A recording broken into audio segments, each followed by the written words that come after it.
Hello बच्चों, let's see this question. 12 gram of magnesium जिसका atomic mass 24 है will react completely with acid to give options are 1 mole of H2, half mole of H2, 2/3 mole of O2 and option D says both half mole H2 and half mole O2। चलिए इस question को solve करते हैं बच्चों, और सबसे पहले तो ये देखते हैं कि इस क्वेश्चन को सॉल्व करने के लिए हमारे पास कौन से की कॉन्सेप्ट की जानकारी होनी चाहिए।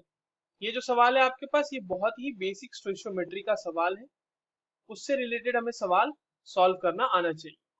देखिए, मैग्नीशियम की जो रिएक्शन होगी किसी एसिड के साथ, लेट्स से कि हम मैग्नीशियम सॉलिड का रिएक्शन करा देते हैं HCl के साथ, तो यहां पर से क्या बनेगा बच्चों? यहां पर से बनेगा MgCl2 प्लस H2। अभी रिएक्शन बैलेंस्ड नहीं है, अब रिएक्शन हमारी बैलेंस हो चुकी है, तो ये बैलेंस्ड रिएक्शन है। अब इसमें स्टोइचियोमेट्री अगर आप लगाएं बच्चों, तो आपको मिलेगा कि आपका अगर 1 मोल मैग्नीशियम है तो वहां से आपके लिए 1 मोल H2 का जेनरेशन हो रहा है, राइट? ये चीज हो रही है। अब आपके पास कितने मोल्स मैग्नीशियम दिए हुए हैं वो फाइंड आउट कर लेते हैं पहले। तो number of moles of magnesium will be given mass of magnesium divided by molar mass of magnesium. तो गिवन मास कितना है बच्चों हमारे पास? 12 ग्राम।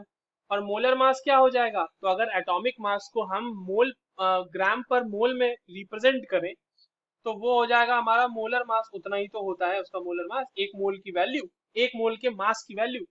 तो ये हो जाएगी हमारे पास बच्चों 1/2 मोल्स।